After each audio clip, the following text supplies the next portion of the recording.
I have a long story to tell, of course. Starting washing dishes from 12 years old in my hometown of Frankfurt, Illinois, to being an executive chef in China right now. There was a very long journey of schooling, of networking, of interning and getting jobs and meeting people throughout the way.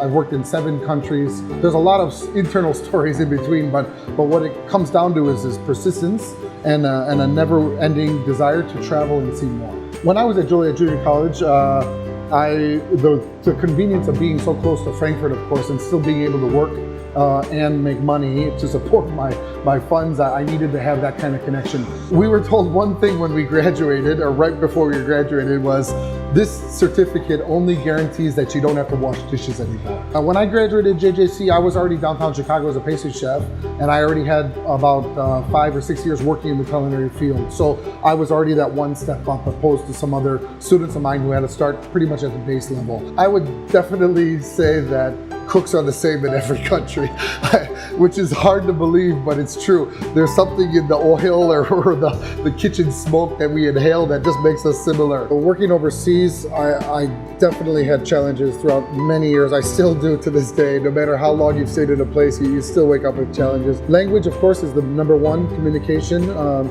Cultural, just the way we think in America is totally different than what we think in China or Thailand or Singapore or anything. I think patience is the best thing that you need to overcome these obstacles. When you get an invitation from somebody who lives in an area that tourists normally don't go, and you have an opportunity to be a fly on the wall, and you have a chance to really see something that you've never seen before, this is the best. This is the best opportunity that you get, and it comes with food and drinks and religion sometimes, or discussion, but it all comes together, and you know when you're there. It's hard to explain, but anytime I get an invitation from anybody from that country or that city or that place, I always go.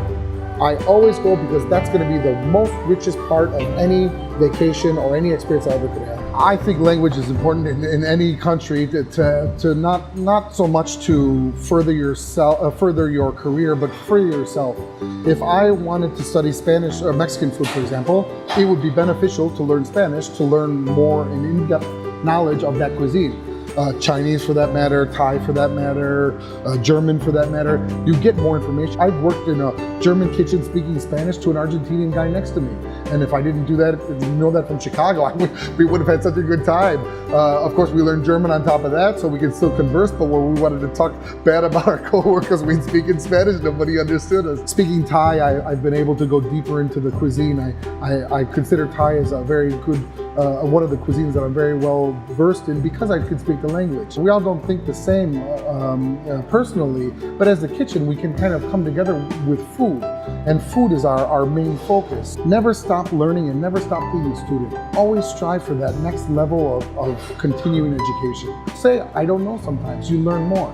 And somebody who's always in that sense of mentality always goes further. When I went over to Europe or when I went over to Asia, I just try to clean the slate and start from zero. Listen, look, hear, see what's going on. Keep a wide open mind and ask questions, and definitely know that when you come over here, things are going to be totally different.